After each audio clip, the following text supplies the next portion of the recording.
fiery horse with the speed of light, a cloud of dust, and a hearty hi-yo Silver, the Lone Ranger.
His faithful Indian companion Tonto, the masked rider of the plains, led the fight for law and order in the early western United States.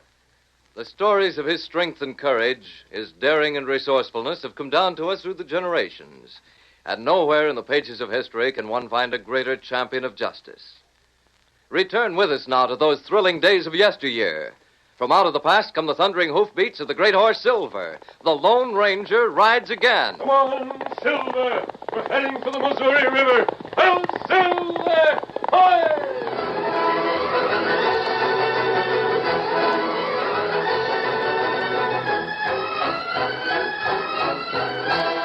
The moon was bright as the Lone Ranger and Tonto reined up on the banks of the upper Missouri.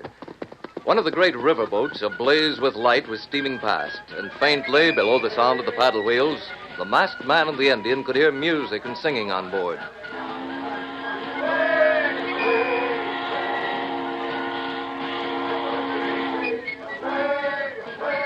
That's the Davy Crockett, Kimosabe. Captain Weatherby's the skipper. Ah. It's a strange sight up here. 200 or 300 people, music and dancing on board. Nothing but forest on either side of the river. You look. Both head to this bank. And the pilot knows his business. Maybe a sandbar in the middle. Tonto think maybe them tie up here. Yes, it's possible. The boats usually keep going when the moon's as bright as this, though. Yeah, but you're right. You see the men on the lower deck getting ready with the lines. This is not good place to tie up. Plenty Indian round here.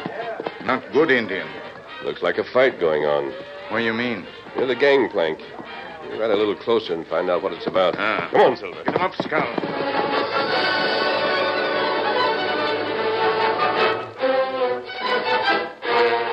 The steamboat slowly steamed into the wooded cove. Then the engines were cut as she nosed the bank. Near the gangplank on the lower deck, Captain Weatherby stood beside two young men, well-dressed in frock coats and flowered waistcoats.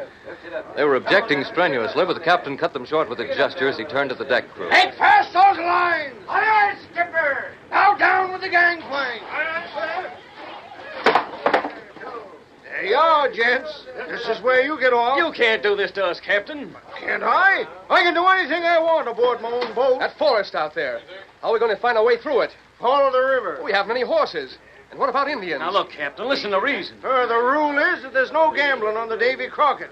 There's signs posted all over. All right, we'll give you our word that it won't happen again. There's only one way I can be sure of that. Well, we gave back the money we won. Yes, and I gave you back your passage money, all of it.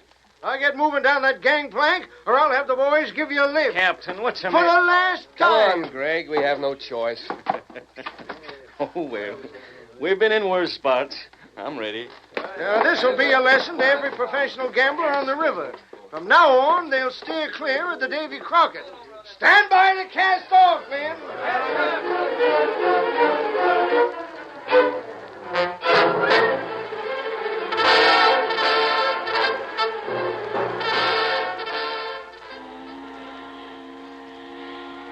start to walk now. Yes, Kimosabe. The captain wasn't as hard on them as he pretended to be. Parish Landing is less than 2 miles up the river. Ah, that place where woodcutters live. Bill Parrish and his brother Ed. They have plenty of horses, and those gamblers can buy some. Maybe them wait for next boat. There won't be another one heading upstream for a week. I think they'll buy horses. Maybe so. We'll follow them, Tonto.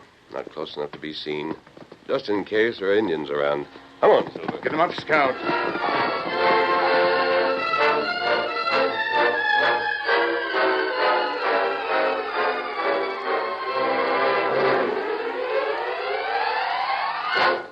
The 2 young gamblers found only one of the Parrish brothers at the landing, but he gladly offered them a bed for the night. In the morning, they woke up to find breakfast ready on the table, and after they had eaten, their host sold them 2 horses and all the supplies they needed. When the transaction was completed... Here they are, gents. The roan and the bay all saddled, ready to go. What do we owe you? 2 horses, 2 saddles, supplies, $350. What about putting us up last night? Aren't you going to charge for that? I should say not. That was a pleasure. With that up at Fort Benton, it gets mighty lonely around here. I was glad to have your company. $350, you say? Well, here's my half. Here's mine. Oh, look. Deck of cards. Oh, you carry your own? Well, usually. But they don't belong in my pocket. Say, I've got an idea. Do you like to take a chance, Bill? Sometimes. What do you say we cut for the horses? Double or nothing? I'd like to take a chance, all right. Fine. Shuffle the cards, Sil. Wait a minute. Somehow I don't think there'd be much chance connected with that deal. What do you mean? Just what I said. I'll be satisfied with the $350. Listen, mister, if you're accusing I didn't me... say a word. But maybe you'd better take a look at this note. Where'd you get this? Somebody slipped it under the door during the night. Who wrote it? How should I know? What's it say? Don't gamble with your guests. You lose. What the... It sounds like a friendly warning to me. So if you don't mind... Wait, here's your money. Thanks. Who wrote that? We'll find out. Get up there, boy. Get up. Adios.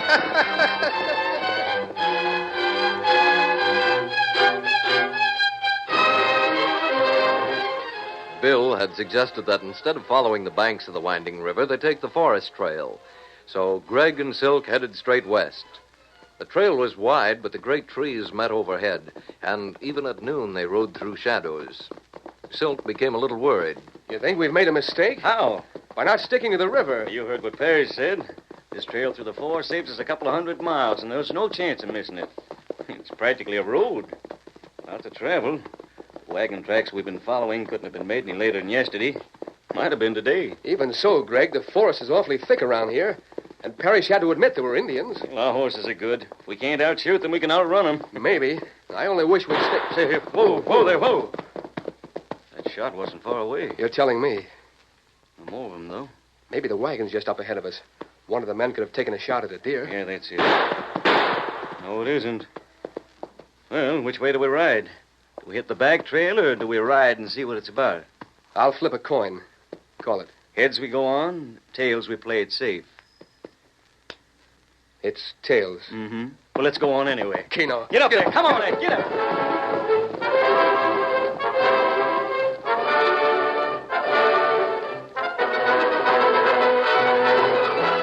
Ahead of them on the trail, a covered wagon had been pulled up. On the seat were a middle-aged woman and a 16-year-old boy. Both of them were tense, waiting, searching the tangled forest. The boy held a rifle ready for action. What about it, Jimmy? Do you see any sign of him? No more. I wonder if you hit him. Oh, I don't think so. He didn't let out any yell. Maybe you shouldn't have fired. I had to. He meant business. Just look at that arrow sticking in the side of the wagon. We should have listened to what they told us back at Plainsville. Oh, we'd have had to wait a month for a wagon train. Just the same. Oh, don't get nervous, Ma. After all, there was only one engine. What do you say we drive on? Listen, I hear them. Horses. they'll be coming around that bend in a minute. Yeah. Is it the engines? Oh, I don't think so. They keep back in the trees, and from the sound of those hoofbeats, I'd say the horses were shod. Most engines There don't... they are. Why, a couple of travelers like us. Howdy. Hello there. Whoa there. Whoa. We heard shooting. Anything wrong? Well, Jimmy saw an engine back in the trees. He shot that arrow at us. Well, that's bad. If there's one engine, there's apt to be a lot more. We'd sure appreciate it if you was to ride away with us, mister. Indeed we would. I'm Martha Winton. This is my son, Jimmy. We're on our way to the diggings at Alder to meet my husband. Howdy, ma'am. Howdy. I'll flip, Greg. We'll keep you company, ma'am. But heads we go on, tails we turn back to Plainsville. It's tails. Well, we don't want to turn back. There's a long trail ahead of us. All right, then. Whip up your horses, son. We'll ride along beside you. Well, get ready to shoot. Here comes an engine now. There's a masked man with him. Put down those guns. Not on your life! He shot the gun right out of his hand. Steady, Silver, steady. We aren't outlaws, we're friends. You listen to what masked friends say. There's a band of 20 Indians half a mile away. They're getting ready to attack. Golly. There's no chance to stand them off here. If we can make the hill beyond the next rise, we'll have some cover. Their cave inside a hill. It's large enough to drive the horses and wagon inside. You lead the way, mister. Come on, then. Get him back. Come on. Get him up. The little party reached the cave just in time. No sooner had the men taken their positions behind the rocks at the entrance than the war party burst through the cover of the forest and raced toward them. But the savages were armed for the most part with bows and arrows. Only a few had rifles, and the deadly fire from the cave's opening drove them back, broke their courage, and sent them down the trail in full retreat. When Jimmy had driven the wagon out on the trail once more, the Lone Ranger drew the two gamblers aside. I hope you're going to ride on with Mrs. Winton and her son. Yes, I guess we will. I'm glad. The time you got to older, you may have learned something. What's that? Might even change your way of making a living. What are you driving at? Yeah. Just what's wrong with the way we make our living? You're gamblers. How do you know? Well, from the way you're dressed, for one thing. For another, Tonto and I watched you get off the Davy Crockett below Parrish Landing. You were there? And this must be the army that left the note with Bill. That's right. I did. You got a lot of nerve. We're much obliged for the help you gave us just now, but nobody's going to call us crooked and get away with it. I didn't do that. Not exactly, but Wouldn't you Bill Parrish have lost if he had gambled with you? He might have. That don't say that we With were... the two of you working together, you'd have been more than a match for him. That's certain. All right, it's our business. What about it? Is it only money you're after? That's part of it. Seems mighty funny to me that a masked man can look down on a gambler. We don't break the law anyway. Neither do I. Let Greg finish answering my question. Money's only part of your reason. It's the rest of it. Excitement. I thought so. You've had some excitement today. Yeah, we liked it, too. I know you did. Don't you feel a lot better than if you'd won the Winton's outfit by playing poker with young Jimmy? Say, what do you take us for? Yeah. There wouldn't have been much difference between him and Bill Parrish. Now, look here, mister. We're riding with Mrs. Winton and Jimmy, and we're seeing to it that they get to Alder safe. We're not the kind of coyotes that'll take advantage of people like them. If I don't think there was some good in you, I wouldn't have wasted my time with you. Huh? You're both young and strong. You're the kind of men the West needs. Not if you stick to gambling. Hoping you'll find out there's a lot more satisfaction and a lot more excitement in playing a different game. What? Fighting to make a place for yourself out here and working to build the West. Messman, Tonto just told me who you are. Oh, did he? He's the Lone Ranger. A Lone Ranger? That's right. We're sure proud to meet up with you. But Tonto says you're going to ride on ahead. We'll make sure the trail's safe. And if it is, you'll keep on to the diggings? That's our plan now. Well, naturally, we'll take a lot longer with the wagon. I was just wondering if you'd stop at my husband's cabin and tell him we'll be there in a few days. We'll be glad to. And tell him you left us safe. And that we won't have any trouble with Greg and Silk keeping us company. I'll tell him that, too. Steady, big fella. Think over what I've said, men. You ready, Tonto? You ready? Come on, Silver. Get him up, Scout. Hold on! Hi, Messman.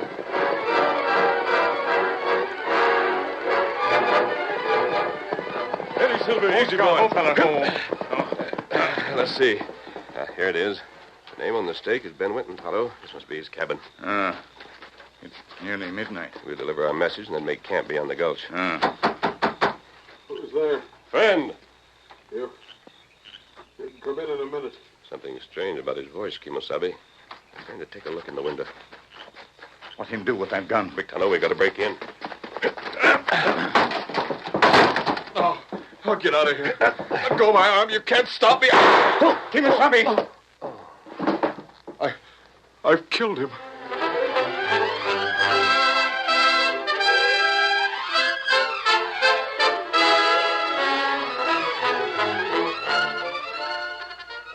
The curtain falls on the first act of our Lone Ranger story.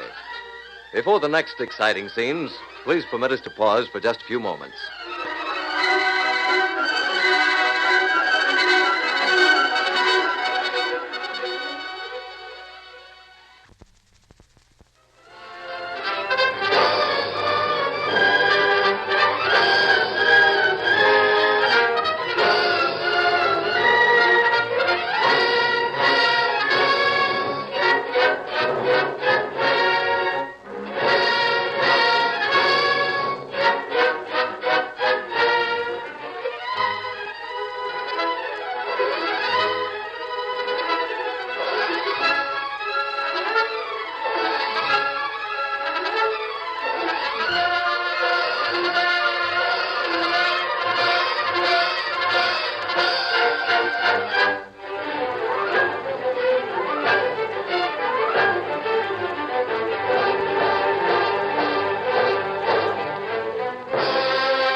to continue our story. When the Lone Ranger and Tonto broke into Ben Winton's cabin, the miner had a gun in his hand. Quickly, the masked man reached for it, but before he could twist it out of his grasp, Ben pressed the trigger. Kimasabi, where bullet hit you? Just my arm, Tonto. It's only a scratch. Take a look. I'm glad. I didn't mean to shoot. You didn't mean to shoot me, but you were going to use that gun. What if I was? I want to know why. Wound not bad. This do for bandage till we get to camp. Why, Ben? You'll get nothing from me. You're wearing a mask. You're holding a gun on me. All right, go ahead and shoot. The only reason I'm holding this gun is to keep it away from you. What's that letter on the table? You can't read that. I'll have to. Get out of here. You'll not talk like that. This Lone Ranger, him try to help you. The Lone Ranger? Huh. Oh, it's no use. Nobody can help me. Well, what's the matter with you helping yourself? I don't see why you wanted to gamble away a good claim, but if you've lost this one, why don't you stake another? Quick, Tonto. Don't to catch him. Lower him into that chair. We put him down here. You don't have to answer. You aren't well enough to go on prospecting. I'm done for. What difference does it make how I cash in my chips? My wife and boy are coming up here. There's still money enough in the bank to get them back home. I can't face them. You aren't a coward. I never have been till now. I wrote them so much about my claim, though. They'll expect so much, and there's nothing left. Why didn't you think of them before you gambled? I haven't been able to work for a couple of months. It was just to get a little ready money to fix the place up. I started to lose, and I kept on getting in deeper and deeper until I couldn't quit. Who owns your claim now? Ace Harding. I've got to be off the land by the end of the week. Tonto, what do you think? Him not die. You hear that, Ben? This fever, Tonto make medicine. Make him well in 2 weeks. In 2 weeks? Now, do you feel any different? Oh, sure, if he means it. If he isn't just trying He means it. He wouldn't say it if he didn't. Then I can work again. I can make a living for Martha and Jimmy. Of course you can. Better him go to bed now. All right, Kimosabe. We're going to stay here, Ben, and take care of you until your wife arrives. I don't know exactly when that'll be. We have a message from them. They should be here the day after tomorrow. Perhaps then... Then what? I have an idea, Ben. We may be able to do something about your claim.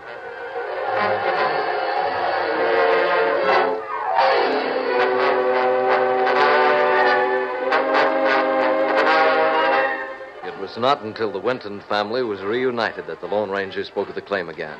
But this time it was not to Ben. He and Tonto and Greg and Silk were unloading the wagon at the rear of the cabin. Have you decided what you're going to do, Greg? We're going to rent a cabin in town. Near the cafes? Just for a while. We thought we might try our hand at prospecting. That would be good news. Miss Winton told us how much money Ben's making on his claim. Was making. Yeah, I mean, till he took sick. If we can do half as well, it's better than poker. Greg, did you ever hear of a man named Ace Harding? Ace Harding?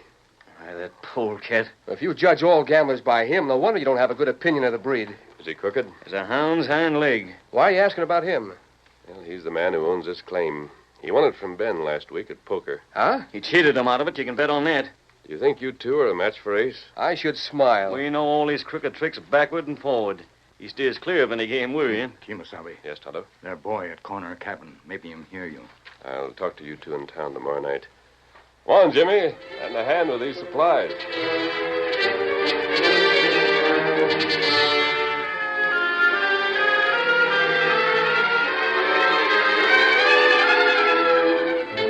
The following night, Ace Harding stood at the bar in the Golden Nugget Cafe and called for drinks for the house. Set 'em up. Drinks are on me. It's Ace Harding that's buying, boys. Step up and quench your thirst. You're Ace Harding. None other, Sonny. The one and only Ace. There ain't a man in the gold country can stand up to me. I got blasting powder in both my fists. I don't give no odds to a grizzly, and what's more... What's more, you're a crook and a cheat. What's that? You cheated my part of his claim, and you got to give it back. Who are you? I'm Jimmy Winton. You cheated my paw. Who let this young'un in here to plague me? You're a crook. You shut your mouth. I won't. I'm not as scared of you. Then I'll shut it for you. Pick him up. Drag him out of here, and hurry up with those drinks.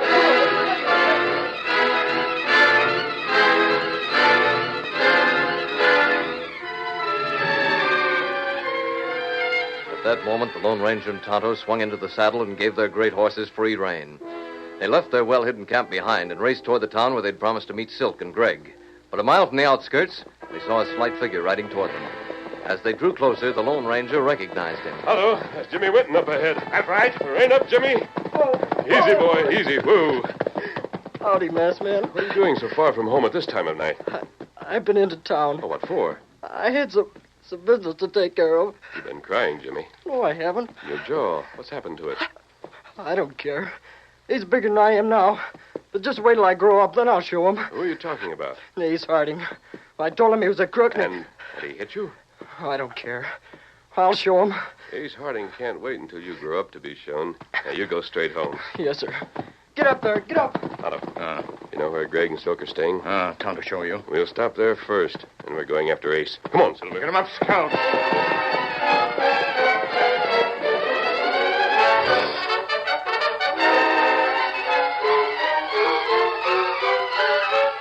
On, the Lone Ranger and Tonto rode into town. At a sign from the Indian, they swung to the left at one of the cross streets and pulled their horses to a sliding stop in front of the third cabin from the corner. In a flash, the masked man was out of the saddle and knocking at the door. Greg opened it. There was a hurried conference. And then, once more, the Lone Ranger was in the saddle. This time, he rode alone, back to the main street, straight down it till he reached the Golden Nugget Cafe. His feet were on the ground before Silver had stopped completely. Up the steps and across the porch. A moment later, inside the cafe. Up with your hands, all of you. Hey, what's it? Ace Harding. What do you want? Come here. Joe, you gonna stand by and do nothing when a hold-up man walks into your place? Come here, Harding. No, don't shoot. I'm coming. Make it fast. Yeah, sure thing. Now, out the door. Where you taking me? You'll find that out soon enough. Move.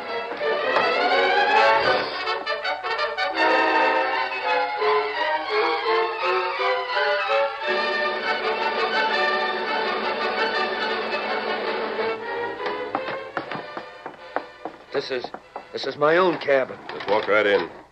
Keep going. Where? What's the idea? You'll find some friends waiting for you in the next room. Friends? Look, you can't get away with this. Here he is, men. Silk and Greg. Howdy, Ace. You're just in time for a little poker. Draw up a chair. Yeah, I don't want to. You can't. Can't what? All right, I'll play. That's better. Tonto, you now wait out in the front room. Gentlemen, we leave you to your game. Now, before we sit down, Tonto, we'll just lock the door.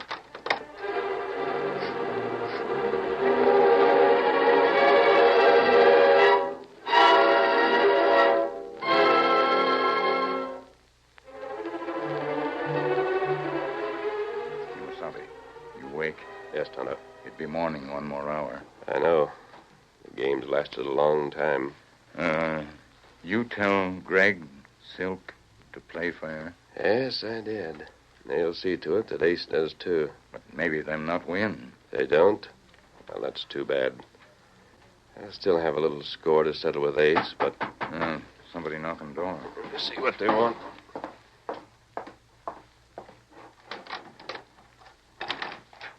Well, Greg? He won all Ace's money, but he wants to play some more. They can't quit now. I got the deed to a claim in the drawer of this table. Look, I got a pen and ink here. I'm signing it over. And that makes it just as good as cash. How much cash? $10,000. You only allowed Ben Winton $5,000 when he put it up. All right, $5,000. You can't quit. We won't, mister. Come on back. Well, we wait some more, Tonto. Him want to keep on, huh? Yes. So did Ben.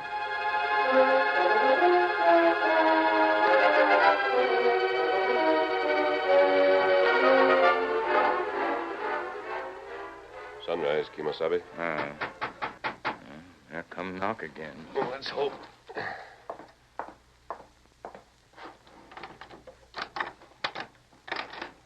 Well, it's all over. Is it? Here, will you take this bill of sale? Signed by Ace, but it isn't made out to anybody, so you can just hand it over to Ben, and he wouldn't have to know how we got it. That might be a good idea. You could just say that Ace had a change of heart and decided to give it back. I'll let the paper speak for itself. Now, what about you two? Well, we got quite a lot of money. We thought maybe we'd buy a claim of our own. Do it today. Yeah. We're going to, only... Only, We don't know anything about mining. you can learn. Sure, especially if we had somebody to teach us. So we figured that Ben might let us work his claim for a while. until he got on his feet again. If we worked at his place, he'd be close enough to give us his advice. You understand? Yes, I understand. I don't think he'll have any objections. I'm sure he won't. Goodbye, Greg. Goodbye, Silk. Oh, we're not leaving yet. Oh, why not? Mainly because you're not. Well, I just have a little business to settle with Ace. He's right in the other room, still sitting at the table. We'll wait here for you. Excuse me. Stand up, Ace. Huh? What do you want now? You're a big man. Most people seem to be afraid of you. Personally, I think you're yellow. Why, you... If you're not, why did you stop then? Let's try pretending that I'm Jimmy Winton. Oh, to help your courage. You're a gunman. There. My guns are on the table. Now listen closely. Jimmy said you were a crook. That's a lie. It's the truth. You're a crook and a coward. I'll show you. He missed. The masked man's like lightning. Jimmy said someday he'd show you. Are you? Well, take this with his compliments. Knocked him out with one punch. He's dead to the world. Let's go, Tonto. That good work, Kimasabi. Tonto ready? Adios. We'll be seeing you. So long. Goodbye and good luck. Bye. Well, pick up that bucket of water. Right. Give it to him. What the... What hit me? He wants to know what hit him. Mister, that was the Lone Ranger.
The story you have just heard is a copyrighted feature of the Lone Ranger Incorporated.